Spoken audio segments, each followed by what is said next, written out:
And that was incredible. It was so funny. It's exactly what he said is like true. He went through a section where he was waiting for it to happen, and it was literally like a switch between night and day when he suddenly went from what can my team do, what can my upline do, what can someone else do, to what can I do. And it was absolutely unbelievable to see that, and that's when the true shift happened. It raised my belief level so much that anyone can go anywhere. You make up your own mind, you choose your destiny, and you can make things happen. So with that, I'm going to talk to you guys a little bit about your mindset, about your attitude, and how it can shape your business. I remember when I first came into this entire business, I was told about mindset, attitude, all that stuff. I'd always heard about philosophy and stuff, and I'm just like, that's artsy shit, I don't really care about. I'm just like, that doesn't matter. And now after doing this business for a little while, seeing how it all works, I understand that mindset is what decides your future. Mindset is what's going to take you to that next level. So I'm going to quickly start on your belief level. So the very first thing you have to understand is there's 3 things that you have to believe in, have unwavering belief in, to be successful.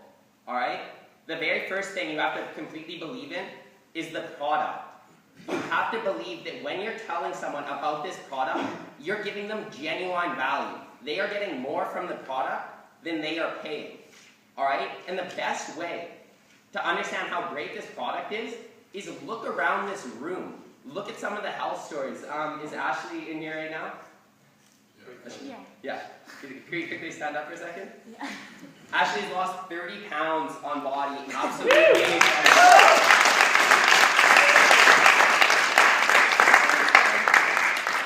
My own grandmother, when I first started out in this business, I went to tell her about the product, and she just did not care. Did not care at all about what exactly was in it, what I was doing or anything. She wanted to support me no matter what I was doing, and she just decided to order the product. About a month later, she calls me up, and she said, "Byron, I'm so excited. My hair is growing better. My fingernails are growing, and I'm more regular." Probably shouldn't be saying that. And my digestion's better. And just everything, overall, her health had just improved so significantly.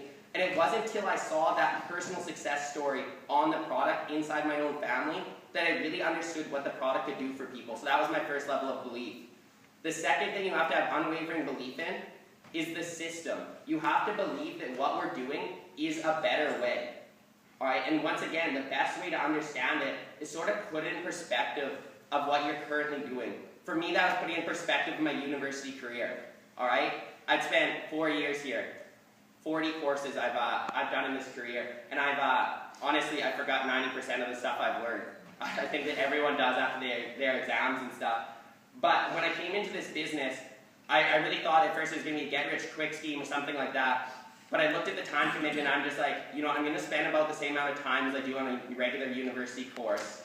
I'm going to spend about the same amount of money as I do on a regular university course, except I'm going to get a product for that. I'm going to get personal training from people that are actually making it happen in the real world. I'm not just going to learn knowledge, I'm going to learn skills. I'm going to learn how to apply those skills into real life situations. Alright? So the knowledge I was gaining from it was 10 times more than I was getting from any place else, and it was going to truly improve my future. And I started doing some research on the system, a little research on the industry and stuff, and I started seeing who was recommending this industry.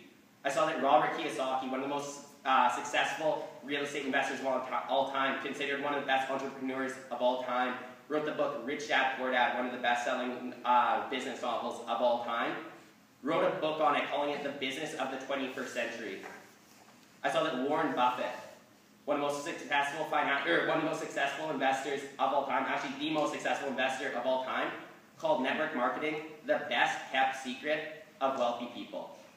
I saw that Bill Gates, everyone knows who Bill Gates is, right? So yeah, Bill Gates. I saw that he said, if Microsoft crashed today, tomorrow I'd find a network marketing company and get my ass to work. Alright? And finally I saw Donald Trump. He was on the David Letterman show. You guys can look this up. He was on the David Letterman show. And he was asked, if you lost all your money, what would you do? And he said, if I lost all my money, I'd go find a network marketing company with a product that made sense to me, something that I would personally drink, something I would personally enjoy, and I'd work my ass off. And everyone in the crowd booed. Everyone in the crowd booed, and he stood up. and he said, that's why you're down there and I'm up here. Alright? So you got to realize that what you're doing, yes, it's different. Yes, not everyone is going to support you. You're going to experience hard times. But if you make it make sense to you, there's no limit of where you can go. So I highly recommend what a lot of people in this room have said, form your own opinion. Form your own opinion on the product and the system. The way I see it is we are networking a product that we're already spending money on. In the most socially connected generation of all time, that gets us healthier, in the worst economy since the Great Depression. That makes so much sense to me, alright? But if it doesn't make sense to you, you're never going to have success. And the final thing that you have to have belief in is yourself. You have to believe that you personally can be a leader. And until you believe that, no one is going to follow you. Alright? So you've got to be convicted that you can do it. I remember when I was first starting, the very first thing I thought is I saw Ian, and I looked at him, I'm just like, you're a human, I'm a human, if you can do it, I can do it. That was my whole mindset, right from when I started. And then I went out, and I was super excited, and I went out with Ian and Adam, and like a couple of other members of their team, out to Matt DeBelle's house, and we were going to learn how to break down the business. And I'm sure Ian probably remembers this, and probably so does Matt. And I was all excited about that, and there's about 10 of us there. And I went up front to speak, and we spent 3 hours trying to get a 1-minute introduction down. And I could not get it. No matter how hard I tried, I could not get a 1-minute introduction. Public speaking, in front of all people that are in the business. Public speaking was my biggest fear in the world. It was my biggest shortfall. Alright? But I knew one thing. If they can do it, I can do it. And I continued believing in myself that if those skills are out there, I can eventually learn them. I will work hard enough to learn them. So what I ask you all to do today is look to yourself. Are you someone that is ready to lead people? If you look at these leaders out here, Ian, Adam, Ryan, Lindsay, all these people, they all decided that they are someone worth listening to. And if someone comes onto their team, they are going to do what it takes to help that person out. They decided they are going to be leaders and nothing is going to stop them. That is their standard and they're not willing to quit. Alright, so the next section I'm going to go over is your commitment. I think that this is a major thing and people don't fully understand what commitment means. So many people think, I'm going to commit to talking to 30 people, I'm going to commit to talking to 50 people, and that's awesome. But you have to commit for a time frame. You have to commit for a certain period of time. Like this quote says, until one is committed, there's always hesitancy, the chance to draw back, always ineffectiveness. And what that means is when you are not personally committed, when you talk to someone, they are going to notice it, and you're going to come off a different way. You're going to come off as needy. But if you say, I am doing this for a year, even if I don't sign anyone up, even if every single person says I'm an idiot, I'm doing it for a year, your conviction is going to be this much higher, and people are actually going to listen to what you're saying. But if you say, I'm going to do it as long as people are joining my team, I'm going to do this until it gets hard, I'm going to do it until there's major problems, well, you're never going to make it. Because people are going to quit. People are going to say you're stupid. There are going to be problems. And that's why I ask you to commit for a time frame.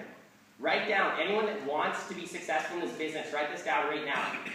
I will be here May 25th, 2015. I will be in this business. And if you want to be successful, that's the very first step. The second step, I believe that so many people do not understand this business in the way that you have to commit to individual situations. So what do I mean by that? Who in this room has had a job for minimum wage? Raise your hands. Almost every single person. And so when you're put on that schedule, and you're said like 8 to 5 this day, how often do you go to your boss and say, yeah, I'll try and make it out. I'll try to make it out to that. Or how many people say, yeah, it really depends on what my friends are up to. Anyone?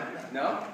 No, exactly. So if you would not say that at a job where you are legitimately, legally getting paid the minimum you possibly can, why would you expect to build $1 million business with that attitude? Yeah. It is literally impossible. Yeah.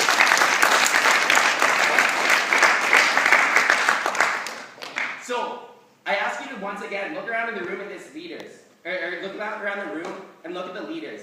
I guarantee you, when Adam Winnick is asked if he can come out to this meeting, he never says, man, I'll try to be there.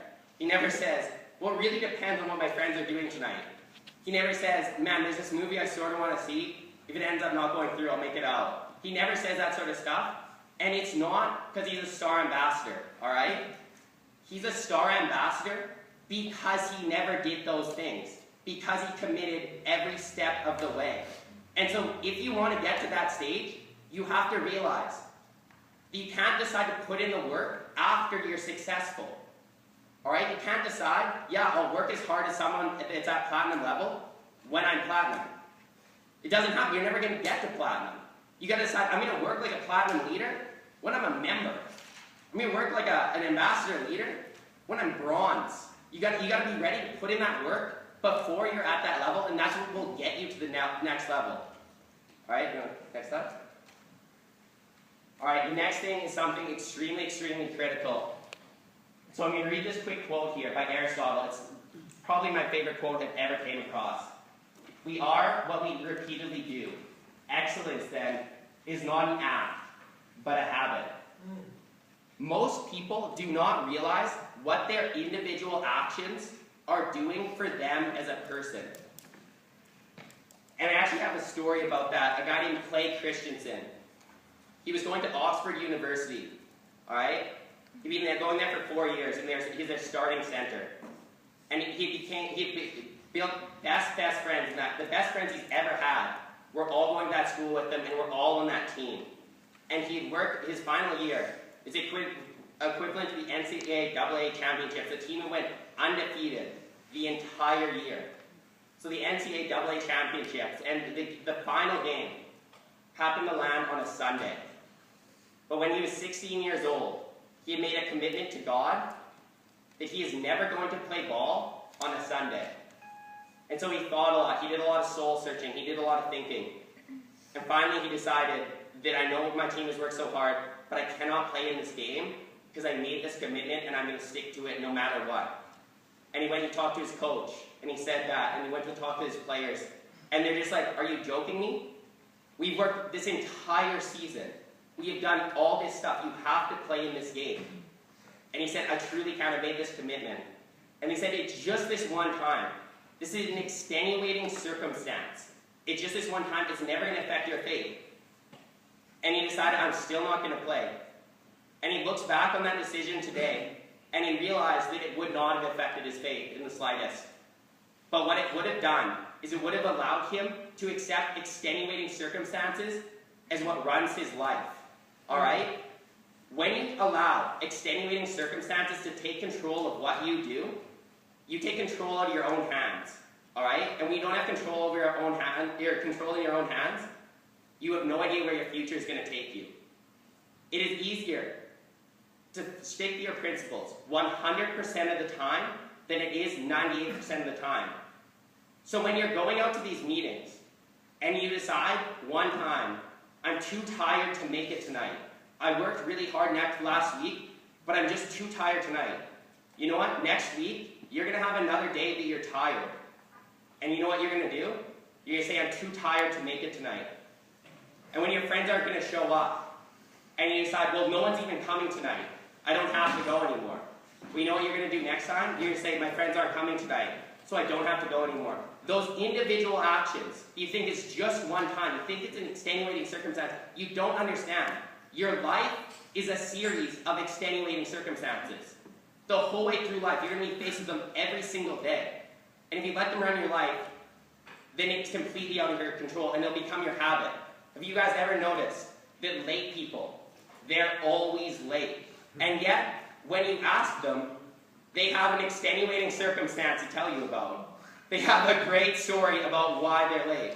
You notice how flaky people, they always flake out. And they always have this sick reason. It's incredible. It's the reason they pop out of nowhere, but they always have a reason of why they're late. And if you notice that successful people, they are always successful, and no matter what they do, because they do not accept less. They've created the habit of excellence, of going that extra mile no matter what they're doing.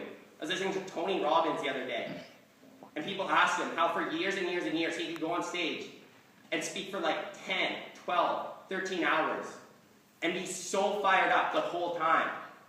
And he says every single time, no matter what, I'm going to be better than I was last time. That is his standard. That is his habit. That is what he does. And that's what you've got to decide. That your standard, that your patterns are going to be excellence. And when you create those patterns, it'll be easy to continue doing the right thing. Go to the next slide. All right, excuses. I feel like this is a big, big section.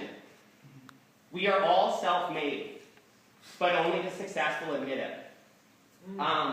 I think that that's a very true quote, and not a lot of people are really willing to like say that. One sec, sorry. An excuse is simply letting an outside force control your life. When you say it's because of this, or it's because of that, or it's because of this, you are simply taking control that was in your hands and putting it on to something else. I notice it every single day with all these different things. I went over it with quite a few a second ago. But no one cares what your excuses are. Excuses can't buy you things. Excuses can't get you anywhere. If Ryan had went into the BMW dealership back after those 4 months, and he went and said, well, I'd be here if my upline worked harder. If my downline had tried harder, I'd be able to get this car. No, he could never buy anything because excuses don't get you anywhere. So don't let them run your life. Realize that the people who are successful, they see those problems and they go through and do it anyway. So when you come across things that are hard, don't go to your upline. Don't justify it. Don't say, no one's joining my business. Don't say, no one has enough money. Don't try and justify it. Take that exact time you'd be using and justifying it and look for a solution. Look at yourself and see, is this problem bigger than I am? Is there no way I could possibly overcome it? And I guarantee you, you're going to realize there's no problem you can't overcome. We're in the internet age. Chances are you could Google how to solve the problem. You can look online with almost any question. You just ask, and it'll come up like 50 solutions on how to solve it. But yet 90% of people just go and tell you why it's not going to work again. They're justifying it. And you have to be prepared for society to try and justify your excuses for you. This happened to me very recently. I was talking to someone very close to me about Ian. I was talking to them about myself. And they asked me, or I said how successful he was and everything like that. And they immediately started saying, well, like, was he in a better market? It must be because he's down in Miami. It must be because maybe he started before you. That must be why he's more successful. And they gave me all these reasons why he wasn't successful. And I said, no, it's not. It's because he's better than I am. And you know what that is? That's hard to admit, but that means I have absolute control over my future. All right? Because I realize he's better than I am, now I can ask him how to get better. I can better myself. I can say it's not because of this or because of that. It's because I'm not there, and I can change myself. You have control over one thing in your life, and that's you. So don't change the circumstances. Don't change the environment. Change yourself and take responsibility for your own actions. Every great coach has said that to their players. Take responsibility. All right, and one final thing. I was at an entrepreneurship retreat when I first started in this business. I was all excited about entrepreneurship. I was excited about all aspects of it. So I went to an entrepreneurship retreat. It was an 8-hour thing. A bunch of people from here, Dalhousie. And there's a board of directors, multiple $1 million a year earners, different investors and stuff, all speaking at this. And someone asked what the top trait of an entrepreneur was. And I'd read like 10 books at this time. I've done like all this research, and I was thinking philosophy, I was thinking mindset, I was thinking attitude, I was thinking so many different things. And what the guy said to me, what the guy said to the entire crowd completely changed my mindset. He said, entrepreneurs have one key trait, and it's entrepreneurs make things happen. Yes. He didn't elaborate on it. He didn't say anything else. He just said they make things happen, period. What does that mean? It means it doesn't matter about those obstacles. It doesn't matter what the problems you're going to face. You just do it anyway, and you make it happen. All right? So the next thing I'm going to go on to is your problems. So I've got a quote about this. We are all continually faced by great opportunities, brilliantly disguised as insoluble problems. And I believe that that's something so true that not a lot of people realize. When you face these problems, which you will face, I guarantee you, you're going to face brick walls in this business. Absolute brick walls, things you do not think you can overcome. And you're not going to know what to do, and then you're going to try and justify, you're going to try and find excuses. But the only way to get to the next level is you've got to face them head on, figure out a solution, and step up. Climb those brick walls. Because those brick walls that you're up against right now, they will become your stepping stones to success. Every problem that you're faced with is an opportunity to grow, an opportunity to develop. So what I've noticed when you're encountering problems, it's best to look at what other people have overcome, to put your life into perspective. And so I'm going to tell you a few of the problems I encountered when I first started in the business. When I first started in the business, I was super excited, and I went home and I told my roommates about it. And they said, "You're an idiot, you're getting scammed, you're going to try and scam us, don't ever talk to me about this again, you're so stupid." Who here has had a hater like that? Yeah? Almost everyone in the room? Quite a few? 2 minutes. Yeah, 2 minutes. And it was extremely negative. And actually, I had one of my roommates call all of my friends personally. And he said, "Byron's going to try and scam you. Do not listen to him. He's going to screw you guys over." And honestly, I could have quit right there. I could have decided, you know what? This is too much for me. I can't handle this. But instead, I realized that I can't rely on other people. I had to be convicted myself that I was going to do it anyway. And so that problem that I faced is the reason that I am here today, because I became so sure of myself. I became so sure that no one else was going to decide my future, that when I encountered a hater, or I encountered someone against it, or I encountered someone who said it was stupid, I was never going to be successful, or only like this many people are successful in this, I didn't care. I knew I myself could do it. So that was a stepping stone to success. My next one was public speaking. My biggest fear in the world that I ever came across. I was honestly less afraid, or more afraid of public speaking than I was to die. I was so absolutely, it blew me away. Like I have a class in university here, and I know that I was going to have a presentation for it, and at the very start of the class, if I had a presentation at the end of the year, I'd be stressing the entire year about that one presentation. And then when it finally came, it didn't matter how much I'd prepared, I would do this. I'd go to the liquor store, get a 2-6, take about 10 shots before I went in there, and just get nice and loose for it. Loose. And I'd go up there and I'd tell my teachers that I had to take a piece of paper because there's no way I could remember it, because I'd come up here and I'd freeze. And I could not get through a presentation unless I had something to read off. It was embarrassing. It was something I was so afraid of. So I came into the business, and that was the biggest problem for me, is I could not publicly speak. But I realized that I had to overcome that. And so I worked on it on my own time. I worked on it in presentations. I tried to present in every opportunity that I could. I actually went into an Atlantic Leadership Conference, and I put myself into a presentation situation where I had to do an hour presentation after just starting with this business. And I just slowly got better and better and better. And the reason I'm up here today and speaking to you all is because I had that problem. That was a problem for me. But now it's a stepping stone to my success. And when you experience problems on your own, realize that those problems are what are going to take you up to the next level. Right, next slide. Failure. So this is my final section here, and I believe it's extremely critical. So I found a quote by Robert Kiyosaki. "Winners are not afraid of losing, but losers are." Failure is part of the process of success. People who avoid failure also avoid success. So there's this guy, Wernher von Braun. He was actually a scientist in the Second World War. And he was trying to develop a rocket. And he was asked how long it was going to be until he had one that was working for the war. And he currently made 65,121 mistakes, that many errors. All right, a lot of people would definitely give up after the first 10, 15, 20. But he made that many. And he instead of saying a time frame, he said it'll be about 5,000 more errors. But that's all right, Because it takes 65,000 errors to even be qualified to make a rocket. Currently, Russia's at 30 and America's at 0. In the second half of the World War, I don't know if anyone's read up on this, the Werner von Braun rockets absolutely pummeled Russia and America.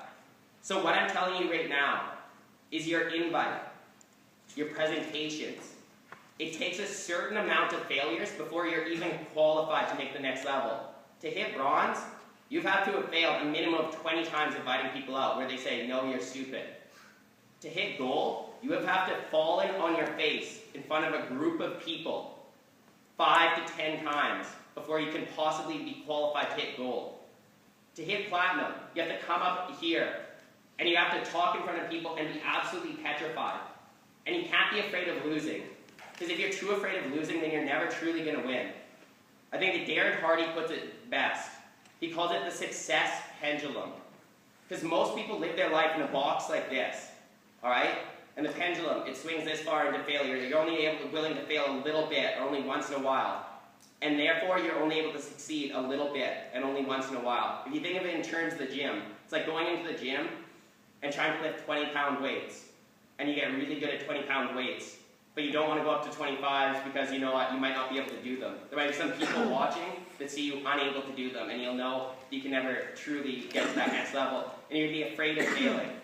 But as soon as you step outside your comfort zone, and you go out there and you fail at something new, something different, that's the only time you can prove your success.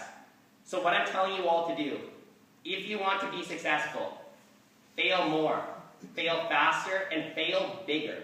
Fail on a large scale. And those failures, repeated, compounded over time, are what's going to make you a successful person. Like they talked about a little bit before, Michael Jordan kicked off his high school basketball team. When he made it to the NBA, missed more shots of all time, missed the most shots of all time. On top of that, he missed the most game-winning shots of all time. He's also considered the best basketball player of all time. That's not luck. That's not fortune or anything like that. He wasn't afraid to fail, and therefore he was able to succeed. And that's what you've got to be willing to do yourself. Step outside your comfort zone. Go and do things you previously were unwilling to do. Those things that you fear the most, those are the things you've got to target on. You've got to go and do them over and over and over again. And that is how you're going to experience success. Alright. So, guys, give a round of applause. That was amazing.